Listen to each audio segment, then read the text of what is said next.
Boa noite, meu nome é Josiane, trabalho na Conlurb, tenho 43 anos, sou lésbica assumida desde os meus 18 anos de idade.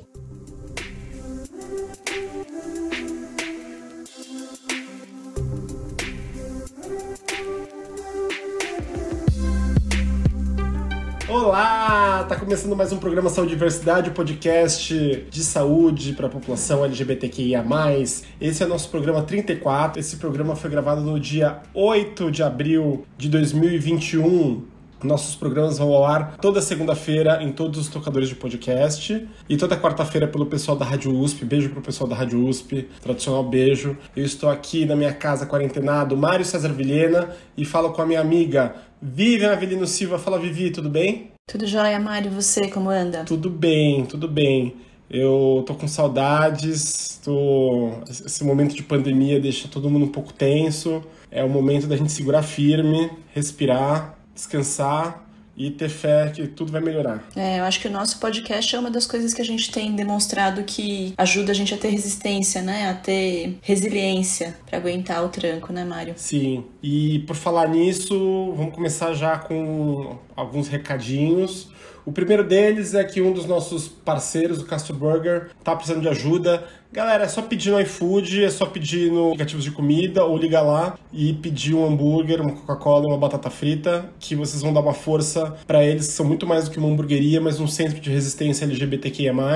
Eles têm teatro, eles apoiam diversas parcerias, eles apoiam pessoas carentes e vale a pena ajudá-los. E é ajudar comendo, que a melhor coisa da quarentena é comer. Vivi, e além disso, falar para as pessoas que nós temos e construímos e constituímos um projeto que vai além do podcast, que é o Instituto Saúde e Diversidade. A ideia do Instituto é suportar, disseminar, espalhar informação e educação sobre saúde LGBTQIA+, que não se resume só à ausência de doença, mas aquela saúde... O conceito de saúde ampliado que envolve qualidade de vida, participação social, planos de futuro e tudo mais, né, Mário? Então, por conta disso, a gente tem a última notícia, que é nosso podcast, nosso programa hoje vai ser o último programa da primeira temporada do nosso podcast. Nós vamos dar um tempinho, mas não é um tempinho para sempre. A gente vai parar para a Vivi descansar um pouquinho, porque a Vivi é uma lutadora pela humanidade contra o Covid. Ela, como infectologista, está trabalhando muito. Mas mais do que isso, o nosso time todo, e nosso time não é composto só por mim e pela Vivi, mas nosso time todo vai repensar, remodelar o nosso podcast, e a gente também vai reestruturar esse Instituto Saúde e Diversidade para a gente poder atuar nas outras frentes. Então, em breve, a gente chega com várias novidades para todo mundo e com a segunda temporada do programa Saúde e Diversidade. Fiquem atentos às redes sociais, porque a gente vai pedir a sua opinião para melhorar ainda mais o nosso programa. Vivi, e com quem a gente vai falar hoje? Qual é o tema do dia? Hoje a gente tem uma convidada que foi indicação da Natália, que trabalha conosco, Suane Felipe Soares. Ela é doutora e mestra pelo programa em Associação Ampla de Pós-Graduação em Bioética, Ética Aplicada e Saúde Coletiva, da UFRJ. Possui especialização em Gênero e Sexualidade pelo Instituto de Medicina Social, da UERJ, e é formada em História, também pela UFF do Rio de Janeiro, atualmente doutoranda em História Social pela UERJ. Ela também integra o Grupo de Trabalho de Gênero da ANPU, do Rio de Janeiro e Nacional, e o Laboratório de Estudos em Pesquisa em Lesbianidade, Gênero, Raça e Sexualidades, e a Rede Lesbi Brasil, rede de ativistas e pesquisadoras lésbicas e bissexuais do Brasil.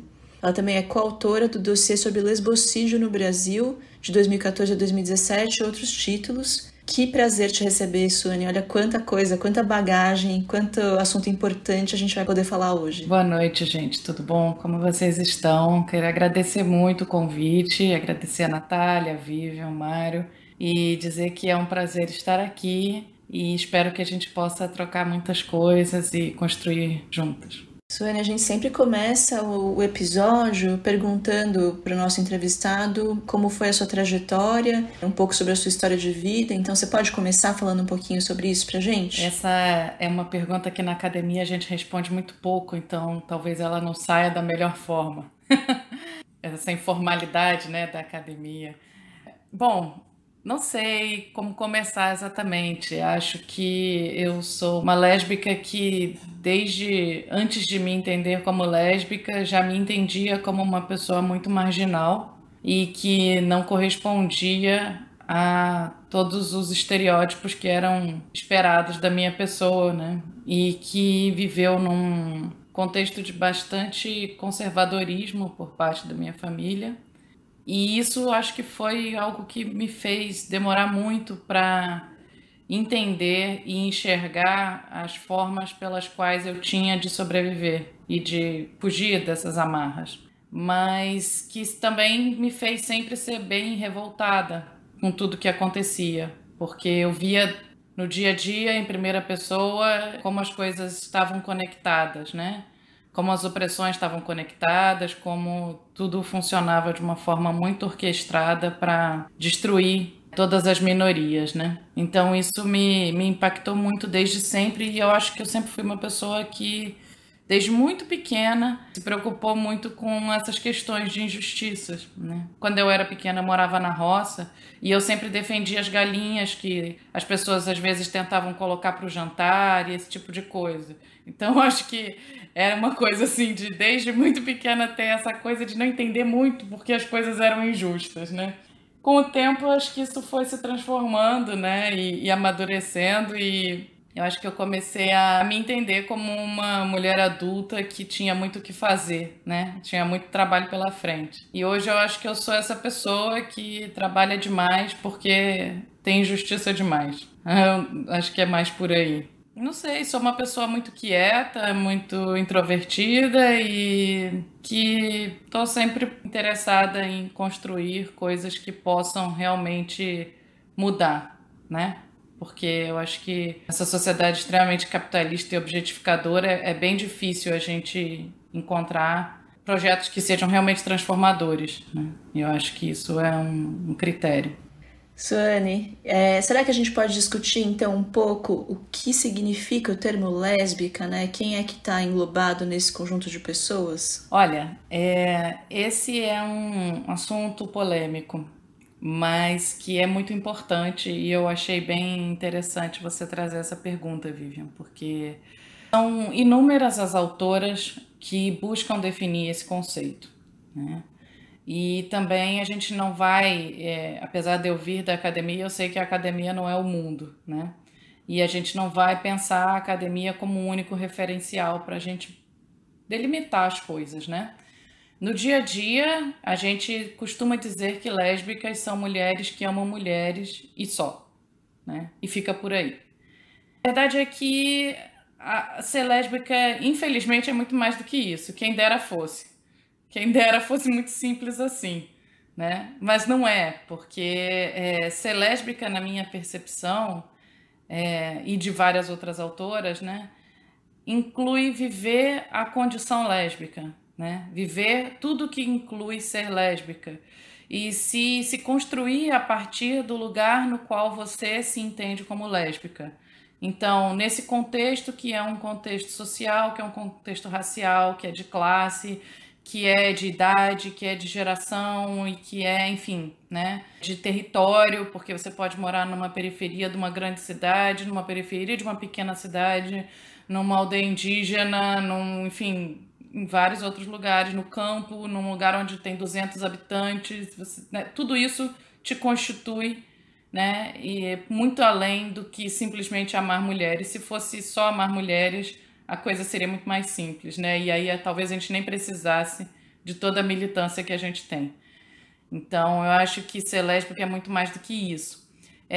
Eu, a Milena e a Maria Clara, que são duas grandes autoras com as quais eu já escrevi, tive o prazer de construir alguns projetos, inclusive o do lesbocídio, publicamos um texto em que, coincidentemente, que está num livro que a gente organizou, eu e a Maria Clara, que se chama Mulheres, Violências Vividas, publicado pela APQ recentemente, acho que foi em 2019, em que a gente tem uma passagem que eu até poderia trazer aqui para vocês bem rapidinho, que é o seguinte: a gente pensa que as lésbicas são, em primeiro lugar, né? São 4 pontos principais para você categorizar o que seriam as lésbicas, né? Primeiro, são pessoas que estão inseridas na classe sexual das mulheres, Classe sexual das mulheres, a gente tem aí uma perspectiva mais materialista, né? Pensando que existem classes sexuais, né? A classe masculina, a classe feminina, das mulheres e dos homens, e aí incluindo aí toda a diversidade de homens e toda a diversidade de mulheres, mas entendendo que existem essas divisões bem segmentadas e que, evidentemente, existem uma série de movimentos que buscam criar uma zona turva, né, entre essas duas classes, né, que seriam talvez as pessoas não binárias e uma série de outras questões. São classes evidentemente repressoras e constitutivas da nossa sociedade, que não deveriam existir, mas existem, e ser uma lésbica é estar inserida dentro dessa classe enquanto mulher, né? Então, o primeiro item seria esse, né, pessoas inseridas na classe sexual das mulheres, pessoas que se relacionam, então mulheres, né, que se relacionam concomitantemente, afetivo, sentimental e sexualmente apenas com outras pessoas inseridas na classe sexual das mulheres, ou seja, as mulheres que, por qualquer motivo, não se relacionam só com mulheres, não são lésbicas, na nossa percepção. E isso não quer dizer que elas não sofrem, que elas não são LGBTs, que elas não são bis, que elas não têm vivências muito próximas das vivências lésbicas e uma série de outras coisas.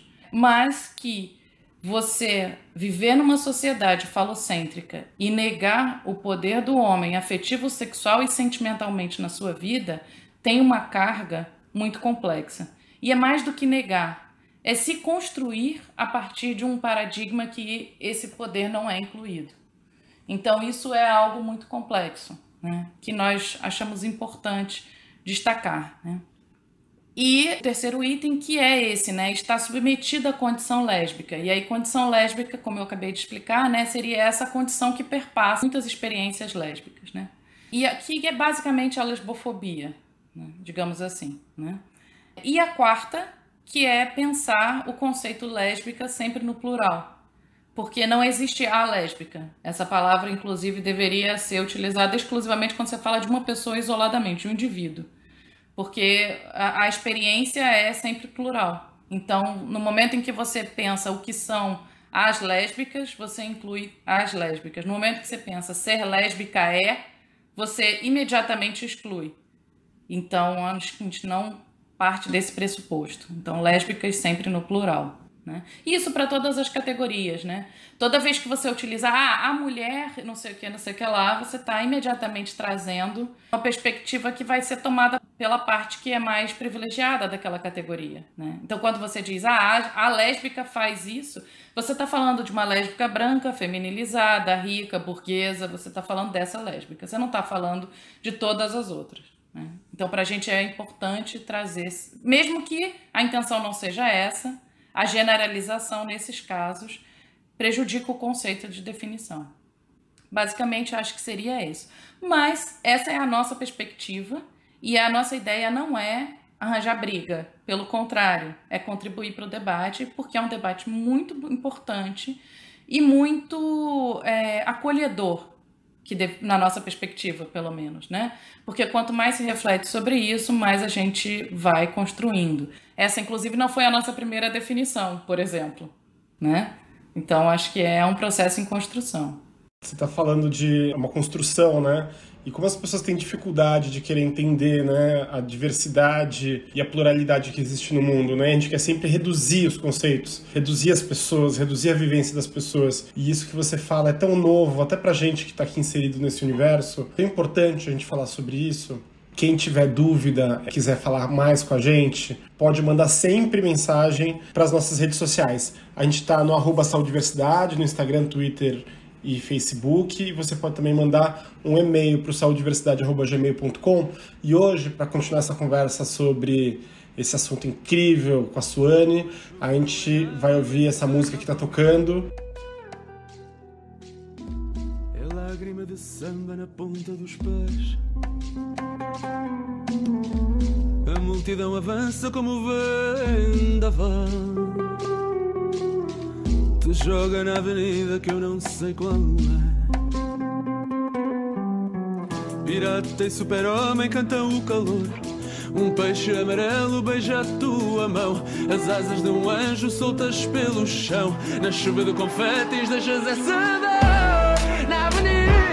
deixas lá a pele negra e a tua voz na avenida, deixas lá a tua fala, a tua opinião, a tua casa, a tua solidão.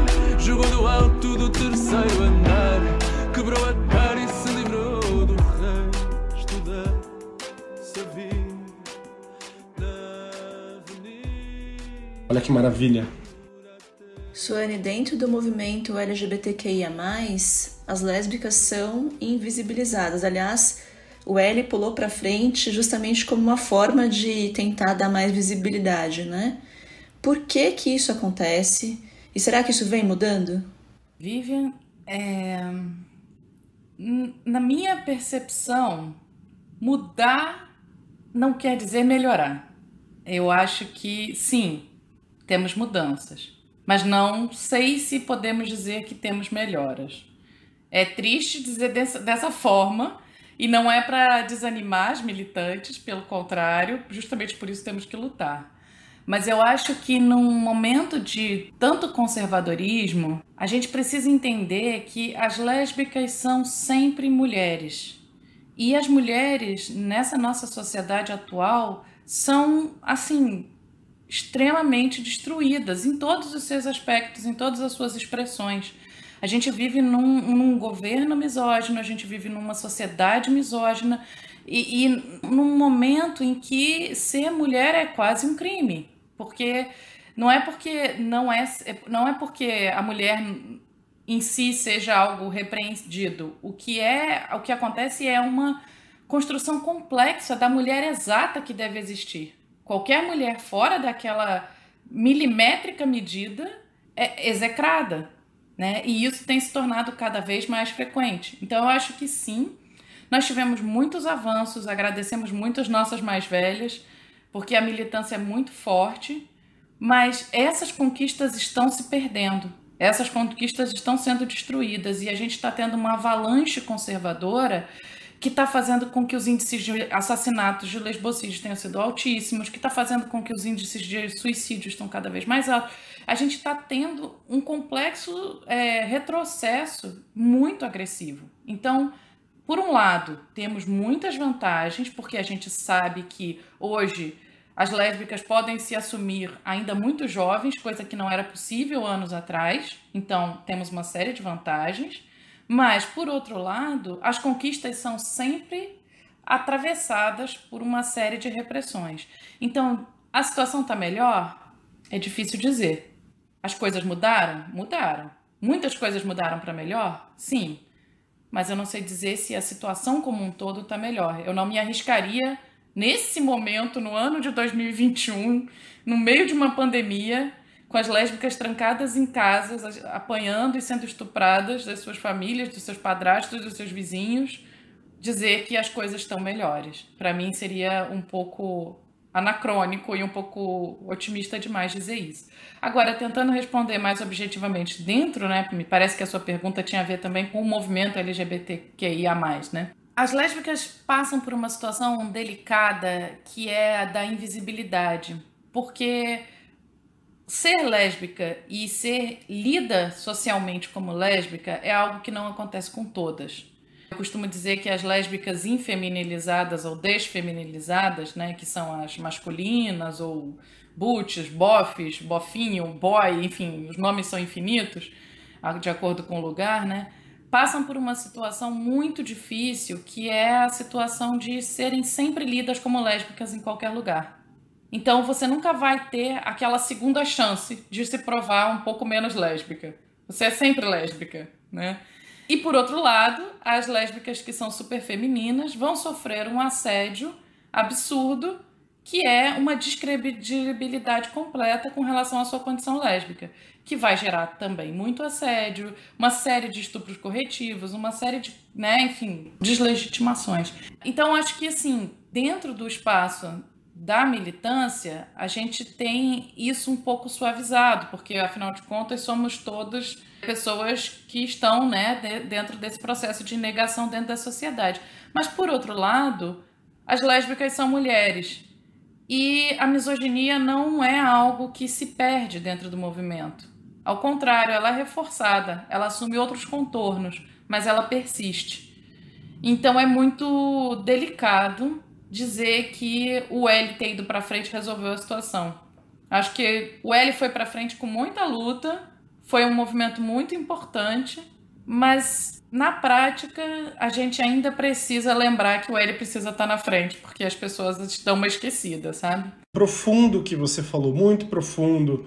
Essa questão social, o Brasil é campeão de tudo que é coisa ruim contra a mulher e contra o que é cis heteronormativo, cristão e branco. A gente tem que lembrar que a luta das mulheres vem desde sempre, né? E que a mulher negra, por exemplo, sempre trabalhou e chegou em casa, cuidou dos filhos e apanhou do marido e às vezes é estuprada pelo marido, né? Por falar em violência, eu faço referência aqui aos canais de denúncia, o Disque 100, que é o Disque Denúncia contra os Direitos Humanos, e 180 contra o feminicídio. É muito importante esses canais, eles existem e é importante que se você conhecer alguém que esteja sofrendo abuso, saia do pensamento não vai acontecer nada, denuncia, conta, manda mensagem pra gente, avisa sua amiga, liga pra polícia.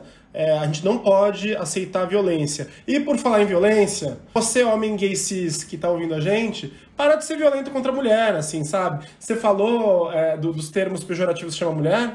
Eu cansei de ouvir amigo meu, até mesmo eu, já como homem gay cis, já me referia a mulher lésbica como uma caminhoneira. Olha aí, ó, ela tá chegando com um caminhão. Não é engraçado. A gente tá criando um estereótipo contra a mulher que não permite que ela seja outra coisa. É muito sério o que a gente tá falando. Já que a gente está falando sobre conceito, eu queria entender um pouquinho mais sobre o conceito de ser lésbica, né? Você está contando aí, em uma das suas produções você fala sobre o termo lesbocídio, né? E a gente falou sobre feminicídio e agora lesbocídio.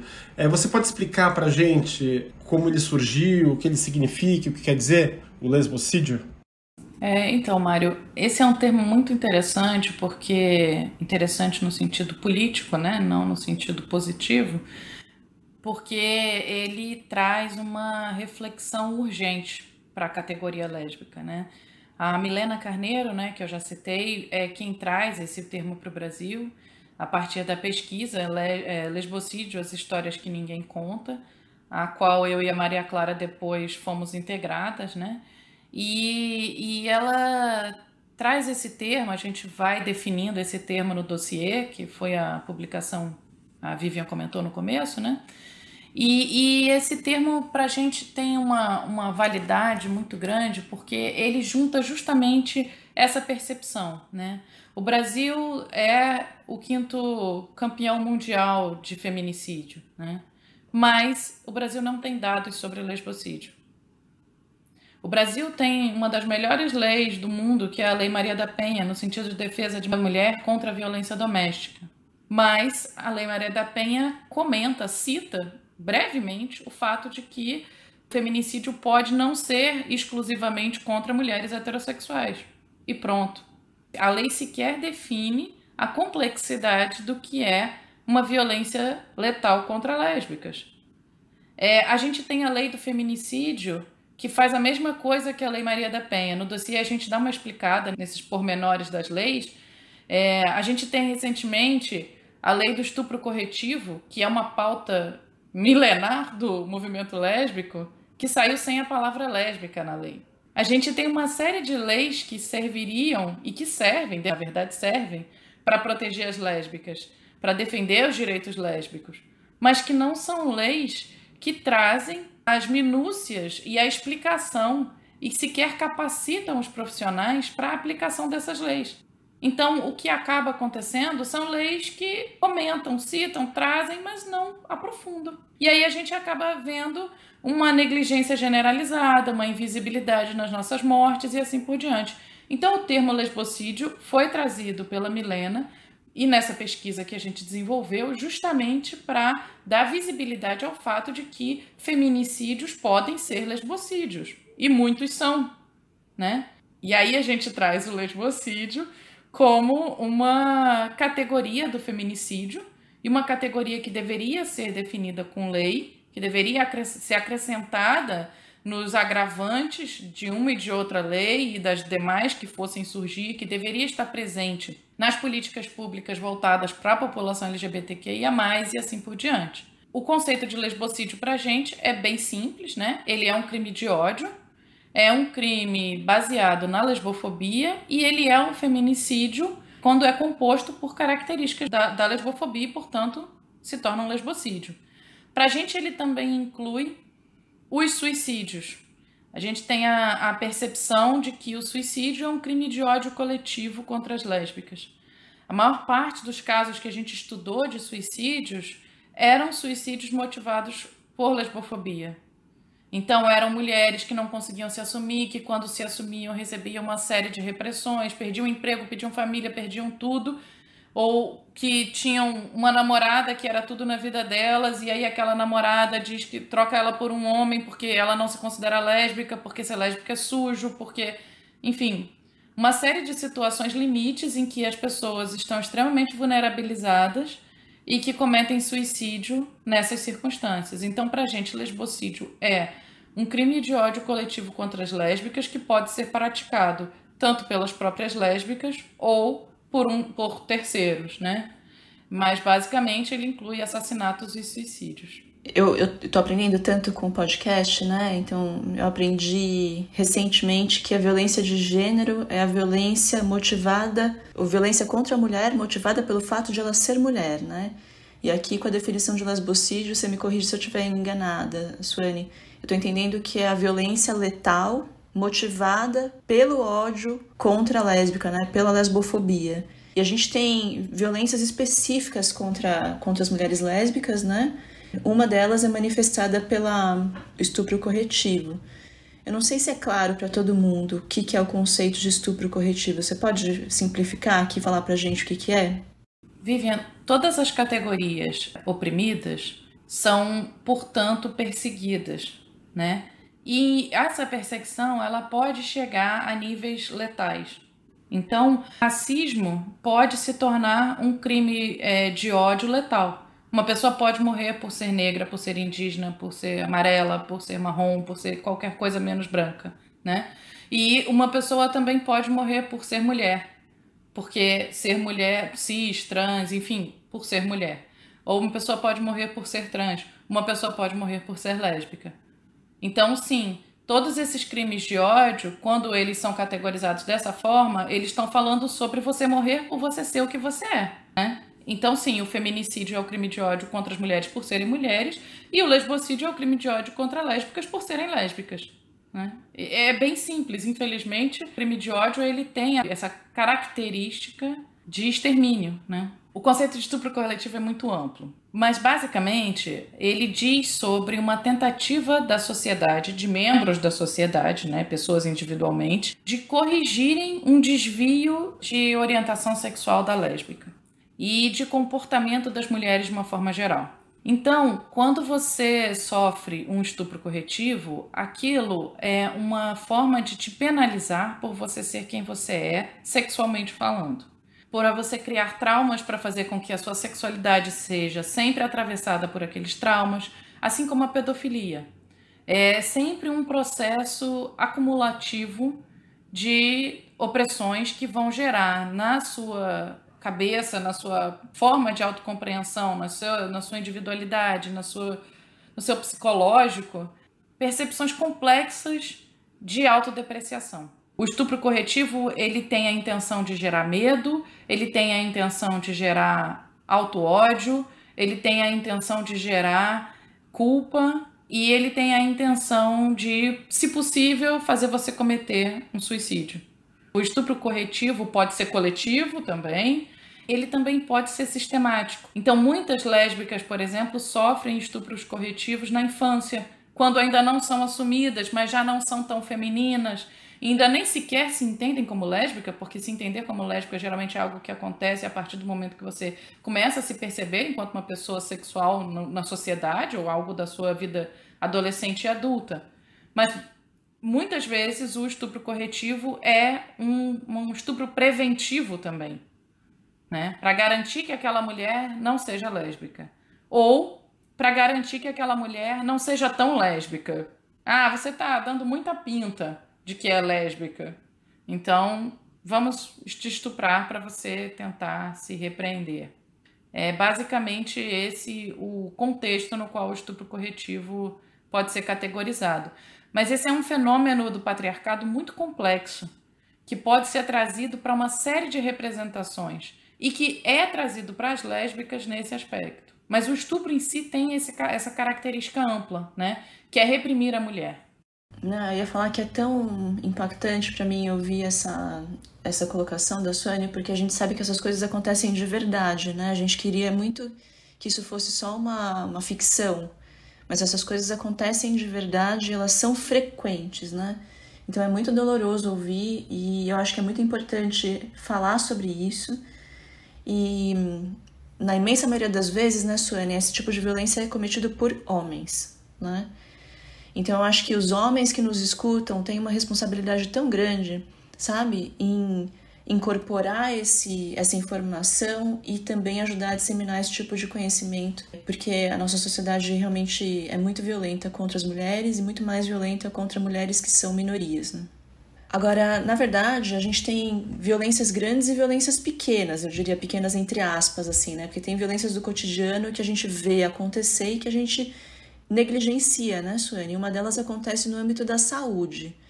Então, as lésbicas são invisibilizadas, marginalizadas também em relação ao seu adoecimento, tanto físico quanto mental.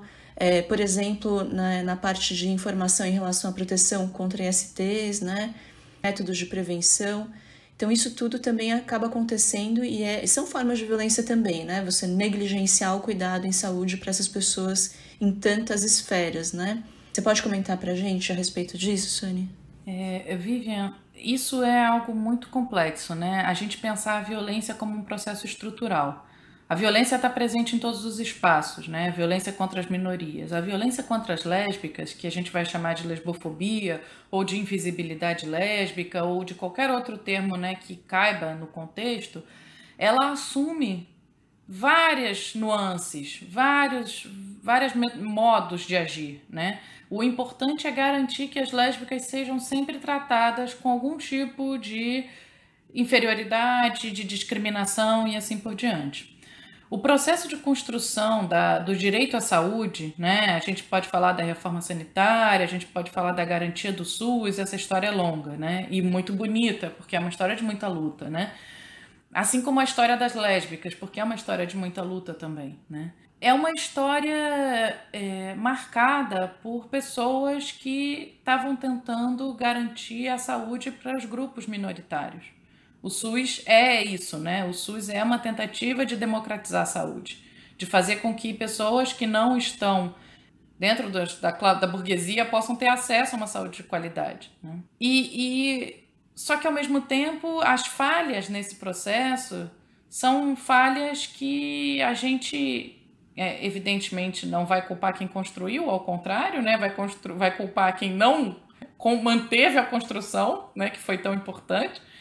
Mas a gente vai perceber que falta ainda muito para se perceber saúde. Eu estou falando de saúde pública, mas a gente pode pensar na questão bioética, na questão da saúde coletiva, na questão do conceito de saúde que circula no Brasil, né?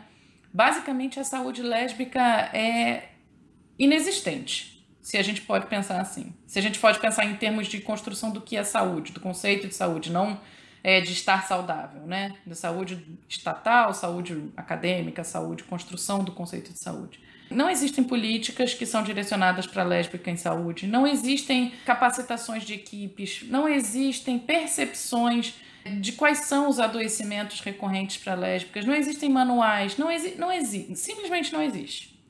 As políticas que existem para LGBTs, para mulheres negras, para pessoas com deficiência, para mulheres privadas de liberdade, existem todas essas políticas. Para mulheres de forma geral, né, não são políticas que se preocupam em dedicar um espaço grande para as lésbicas. Nem a política integral da população LGBT não se preocupa com isso. É uma política boa, importante, que a gente defende, mas que é insuficiente. Então, falando especificamente sobre saúde sexual, que é um detalhe dentro de todo o conceito de saúde integral, né, é óbvio que a gente tem uma série de lacunas, porque é o que tem em todos os espaços da saúde lésbica. Não há, por exemplo, um estudo sobre a relação entre suicídio e saúde integral de lésbicas e depressão. Não existe esse estudo, né? De forma estruturada lá dentro das políticas de saúde para todo mundo consultar, entendeu? Essas coisas não existem. É como se as lésbicas não tivessem doenças específicas, né? Sobre saúde sexual, a gente tem uma heteronormatividade muito absurda sobre os corpos femininos, né?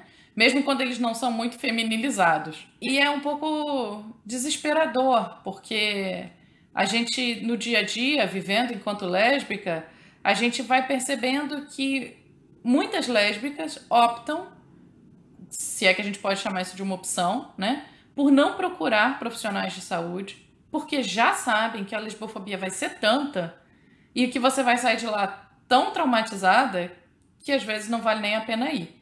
Por isso mesmo, várias redes militantes de lésbicas fazem catálogos de profissionais de saúde que têm um atendimento sensível, empático para com as lésbicas.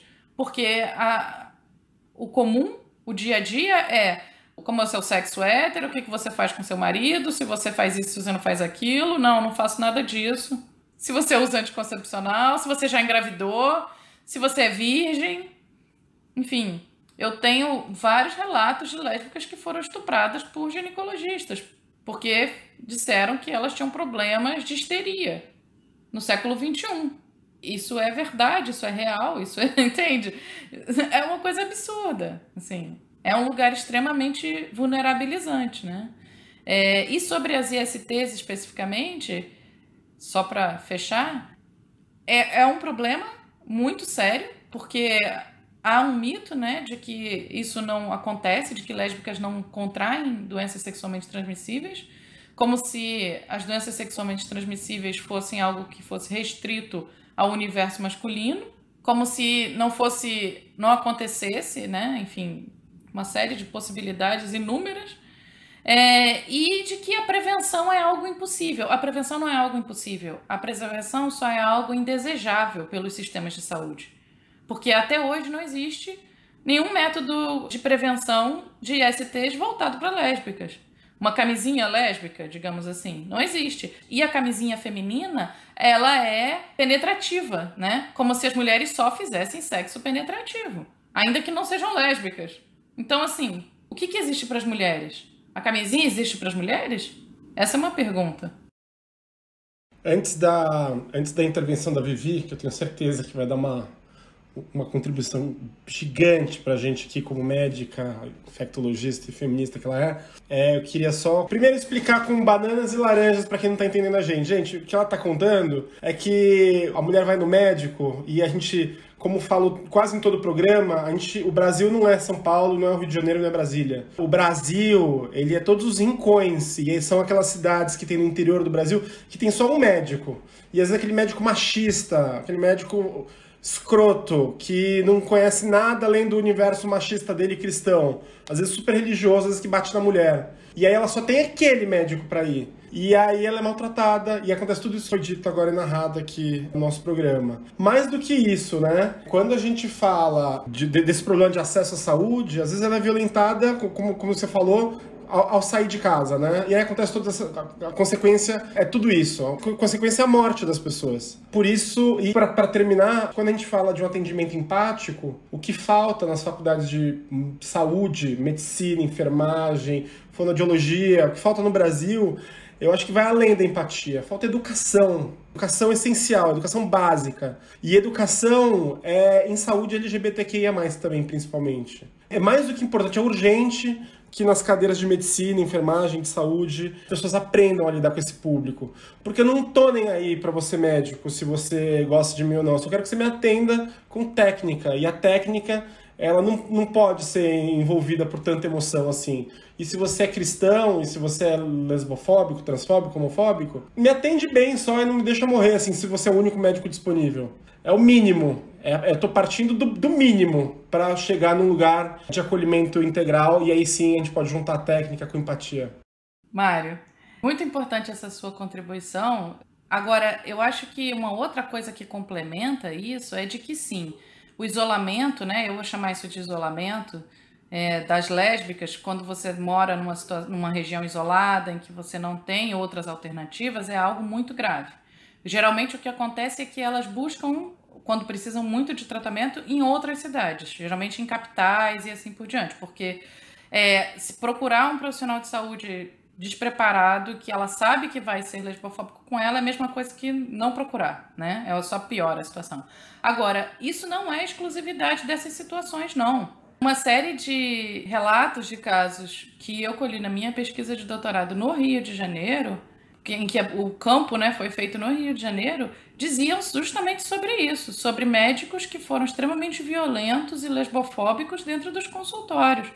Porque o que faz com que a lesbofobia aconteça é algo que transcende uma questão dele se sentir como o único responsável por aquela pessoa. Ele vê a oportunidade de ser lesbofóbico e aproveita. E isso não tem a ver só com essa coisa de achar que ele é o dono da verdade porque não vai ter outro médico para desmentir ele, sabe? É um processo muito complexo. Isso está presente também nas capitais. E, em alguma medida, a violência lesbofóbica nas capitais também diz sobre esse anonimato, né? De que, ela nem vai lembrar, ela vai em tantos médicos, eu vou fazer isso mesmo. Enfim, é mais complexo, entende? Mas isso é muito importante de ser trazido também. A gente que lida com educação, Suane, né? Eu sou professora na Faculdade de Medicina no Einstein e na USP, e sou muito sensível com essas questões, né, de empatia e de atendimento humanizado. Eu acho que tem um recado, né? Lógico, a gente se preocupa com a formação dos alunos, com a formação técnica, né? Mas acho que tem um conceito que não é óbvio para os profissionais de saúde, que quando você recebe um indivíduo para consulta, essa consulta já começa com uma assimetria da relação, né? O paciente já chega numa situação de vulnerabilidade que a gente não se toca de quão grande ela é. E aí, essa falta de sensibilidade, por mais que seja imperceptível para o profissional de saúde, para o paciente que está na situação de vulnerabilidade, ela é muito doída, ela pode ser impactante demais. Você imagina isso para uma situação em que a pessoa já é uma minoria, já é invisível, já sofre tudo isso na sociedade, chegar no serviço de saúde que deveria acolher e sofrer mais violências, né?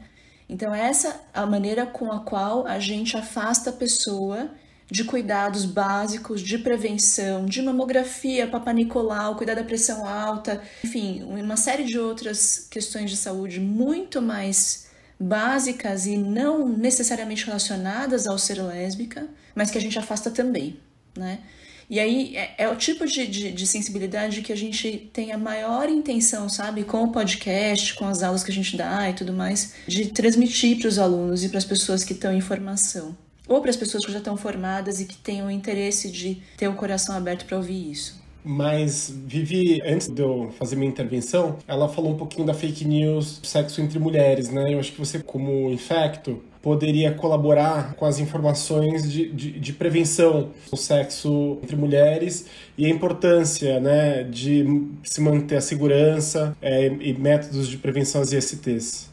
Legal, Mário. Então, na verdade, a gente não tem uma única forma de prevenção, que é a camisinha, né? A gente tem múltiplas formas de prevenção. A gente tem um conceito, né, que o Ministério da Saúde trouxe muito bem há alguns anos, que é o conceito de prevenção combinada, em que você oferece um conjunto de formas de prevenção de forma não hierarquizada, ou seja, não tem uma que é melhor que a outra, e você oferece tudo ao mesmo tempo, né, informa a respeito dessas formas de prevenção tudo ao mesmo tempo, para a pessoa conseguir incorporar para a vida dela aquilo que se encaixa, aquilo que faz sentido para as escolhas que ela faz, né? Então isso envolve vacinas contra, por exemplo, hepatite B, hepatite A, HPV. Isso envolve, sim, os métodos de barreira e as múltiplas formas como eles podem ser usados. Isso envolve redução de danos. Isso envolve testagem frequente da sua parceria. Isso envolve tratar ISTs, né, gonorreia, sífilis, clamídia, herpes genital e outras ISTs que podem favorecer a transmissão das ISTs, né? Isso envolve uma série de medidas, não apenas a camisinha. E aí, dentro desse contexto, a gente tem que enxergar a pessoa na individualidade dela. Não é para você impor o que você acha certo, né? Então, a abstinência e camisinha não funciona para todas as pessoas. Aliás, funciona para a minoria das pessoas, né? Então, era mais ou menos esse o conceito que eu acho que é importante ficar para as pessoas que estão nos ouvindo, porque prevenção não é feita só com camisinha. Então a gente tá com música, ouçam por favor e curtam, porque fado é vida.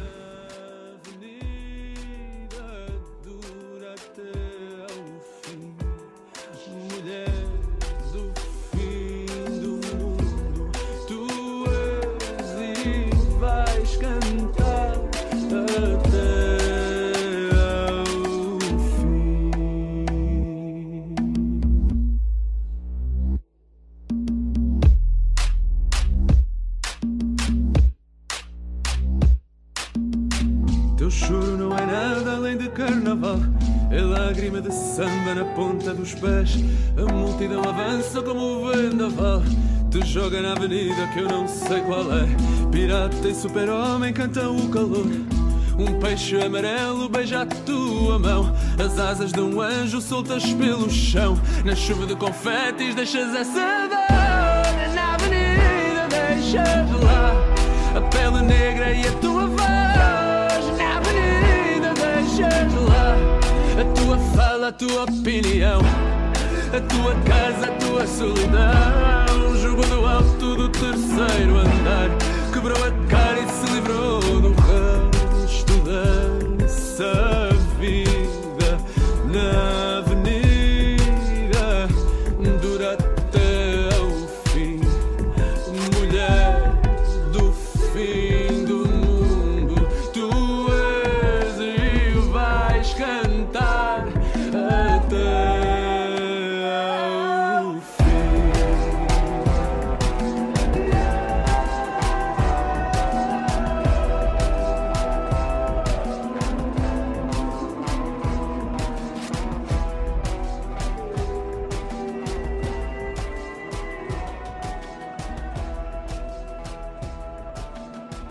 E quem tiver mais dúvida, quem tiver denúncia, quem quiser conversar com a gente, pode mandar pra gente mensagem. Nós estamos conectados, @saudiversidade nas redes sociais, Instagram, Twitter e Facebook, ou então manda um e-mail, saudiversidade@gmail.com. Mesmo aí nessa entre safra, entre essas duas temporadas, a gente vai estar com as redes sociais funcionando e você pode falar com a gente. Suene, você tem alguma última mensagem, algum recado para as pessoas que estão nos ouvindo antes da gente passar para o nosso momento Cultura Transviada? Eu achei muito importante isso que você trouxe sobre a prevenção combinada e acho que vou procurar saber mais. E muito obrigada. Muito importante, como o Mário disse, uma excelente contribuição, Vivian. Muito obrigada. E o importante é a gente entender que ser lésbica é algo muito complexo e algo que a gente precisa, sim, trazer para a ordem do dia, como uma reflexão sobre quais são os espaços de vulnerabilidade que as pessoas não enxergam, não percebem, não identificam. Porque normalmente ser lésbica é tratado como algo banal, né? Como algo que é só fazer sexo entre mulheres. Eu fui lésbica uma vez, quando eu fiz sexo com a namorada do meu namorado, esse tipo de coisa, sabe? E ser lésbica não é isso. Ser lésbica é sofrer lesbofobia, infelizmente, sabe? Então isso precisa ser trazido com uma seriedade muito grande, porque lesbofobia mata, sabe? Adoece, destrói e gera tantas comorbidades que são incalculáveis. Então, assim, as pessoas são livres para ter suas próprias sexualidades, para ter suas experiências, e isso é positivo. Mas as pessoas precisam entender que o preconceito gera muitos problemas para a vida de quem sofre o preconceito. Então não é uma coisa de brincadeira, sabe? É uma coisa muito séria. Tem um recado importante pra gente dar aqui pra terminar, Suene, que não basta você não ser lesbofóbico, violento, né? Você também tem que levantar a bandeira e defender as pessoas que estão sofrendo lesbofobia, LGBTfobia e todos os tipos de estigma, né? Não basta você não praticar a violência diretamente, porque você ser omisso também é ser violento, né? Muito bem. Dito isto, nós vamos aqui para o momento cultural do nosso programa, o último momento cultural da primeira temporada de Saúde e Diversidade. O momento, toca a vinheta. Cultura transviada. Nesse momento, Vivi e eu e os nossos convidados trazemos dicas culturais do mundo LGBTQIA+, ou não, desde que nos toquem. Pode ser um podcast, um livro, um filme, uma série. Começamos sempre pelas nossas convidadas de honra. Suane, por favor, você tem alguma dica para nós e para quem está nos ouvindo? Bom, eu separei 4 dicas. Bom, eu separei uma artista indígena, a Yacunan Tuxá. Ela é artista visual, ilustradora, indígena do povo Tuxá, na Bahia, no Brasil. Podem encontrar ela no Instagram, que é Yacunan Tuxá. E ela tem umas artes muito interessantes que me tocam bastante sobre a mulher lésbica indígena e sobre a mulher indígena em geral. Acho que é uma excelente referência e que vale muito a pena conhecer, quem não conhece. Uma outra lésbica também da Bahia, que é a Anne Gonzala, que é uma artista negra que tem muitos trabalhos de ilustrações que são geralmente relacionados à cultura negra, às religiões de matriz africana, e ela é um espetáculo. Eu gosto muito, acompanho o trabalho dela há algum tempo. Não sei se todo mundo conhece, mas é uma pessoa incrível. Uma terceira, que é uma artista lésbica negra da periferia do Rio de Janeiro, que é J.Lo Borges, historiadora, que hoje em dia é poeta, teórica e pensadora, e hoje em dia está com um projeto que se chama Visibilidades BOF, que fala sobre mulheres lésbicas que são BOFs, né? As não femininas, infeminilizadas, caminhoneiras, como elas preferirem ser chamadas, porque quando a caminhoneira se chama de caminhoneira, tá valendo, né? E que é muito legal também esse projeto, e uma série de outras coisas. Ela faz coisas incríveis, acompanhem o trabalho dela também. E uma quarta dica, que é um filme super blockbuster que tá aí, que eu acho que é super acessível e que fala muito, na minha percepção, um filme muito sensível, que fala muito sobre a invisibilidade lésbica, sobre a lesbofobia na saída do armário da juventude, que o nome em inglês é um filme estadunidense, que em inglês se chama The Half of It, e em português foi traduzido pela Netflix como Você Nem Imagina, que é dirigido pela Alice Hu, que eu não sei como se pronuncia, mas ela tem origem chinesa, e ela é uma diretora que tem filmes lésbicos. E esse filme é muito interessante porque fala sobre... As protagonistas dela são mulheres de origem chinesa. É um filme muito interessante que fala sobre uma lésbica muito jovem que tenta sobreviver à escola, apaixonada por uma mulher hétero e tendo que lidar com o fato de que um homem hétero está apaixonado pela mesma mulher que ela. E é muito interessante porque é um filme que toca bastante meninas que estejam talvez saindo do armário e assim por diante. Eu acho que é um filme incrível, muito sensível e muito atual. Ele fala bem sobre redes sociais, essas coisas assim, acho bem interessante. É isso. Muito bem. Vivian Avelino Silva. Minha dica é um livro que foi sugestão da minha aluna da Faculdade de Medicina do Einstein, a Stephanie Leone. Ele se chama Vem Cá, vamos conversar sobre a saúde sexual de lésbicas e bissexuais. Livro da Larissa Dark. Uma dica, então, para a gente aprender um pouco mais sobre saúde sexual de pessoas lésbicas e bissexuais. Mário César Vilhena. Eu, como hoje é o nosso último programa, decidi não trazer uma dica cultural. Decidi primeiro trazer um anúncio. A gente está numa fase prolongada do coronavírus, em que as pessoas desistiram um pouco de doar para as famílias carentes e para as instituições que recolhem alimento. Então eu queria fazer a lembrança de que é importante a gente voltar a doar. Você que tem um pouquinho mais, doa para a igreja, doa para o vizinho, doa para quem se achar que tem que doar, e para as grandes organizações, porque tem muita gente precisando. A segunda informação é que um dos nossos parceiros, como eu já falei no começo do programa, Castor Burger, está precisando de apoio, e eles são um centro de resistência LGBTQIA+. A terceira, eu acho que é fazer um agradecimento. Calma aí que a gente vai te agradecer, Sônia, porque o seu programa, sua fala foi incrível, assim, eu me emocionei o programa inteiro. Mas eu queria agradecer as pessoas que ajudaram a gente a constituir essa primeira temporada de podcast. E a Vivi, que tá desde julho do ano passado aqui comigo. E às vezes eu me sinto tão impotente, sabe? E temas como esse que a gente abordou hoje fizeram a diferença para muita gente que mandou mensagem pra gente, mas mais do que isso, foram importantes para mim, assim. Eu sou outra pessoa depois de 34 episódios, errando, aprendendo, às vezes sem saber o que fazer para transformar esse mundo num lugar um pouco menos pior, um pouco menos sofrido para tanta gente. Então eu queria agradecer muito toda a nossa equipe e queria agradecer a Vivi, uma pessoa que foi muito importante esse ano para mim, uma pessoa incrível. O podcast me ajudou a sobreviver, viu? Nesse período, foi demais mesmo. Aprendi muito e tenho muita gratidão com todas as pessoas que vieram ensinar tanto pra gente, pela oportunidade de ter transmitido, acho que, esses aprendizados para mais pessoas, né, Mário?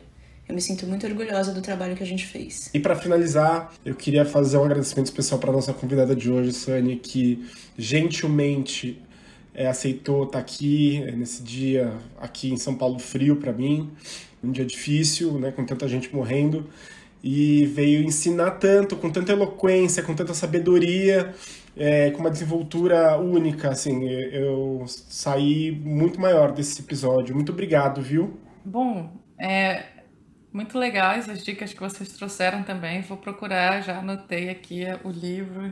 Vou procurar também o Castro Burger, porque é muito importante nós divulgarmos e apoiarmos esses projetos. E conciliam, né, várias coisas em uma só. Isso é fundamental. Bom, queria agradecer muito, foi uma experiência muito legal. Parabéns, estou muito ansiosa para conhecer mais profundamente o projeto de vocês. Vivian, parabéns pelo seu trabalho, Mário pelo seu e por toda a equipe, Amanda e Natália e quem mais tiver. Mas, gente, incrível, sério mesmo, muito obrigada. E muito obrigada por esse espaço, por essa oportunidade. Falar de lésbicas é sempre fundamental e conectar todos esses elementos que vocês trouxeram nessa pauta ficou muito bom. E é isso, obrigada, incrível.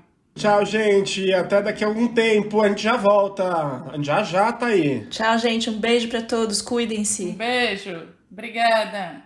Saúde e Diversidade é gravado por Mário César Vilhena e Vivian Avelino Silva e convidados, cada um da sua casa na quarentena, e a gente conta com o apoio de Fernanda Rick na consultoria técnica, Pamela Quevedo na produção e distribuição, Natália Breda na comunicação e redes sociais, Leandro Jamal na identidade visual e Amanda Saori na edição de som.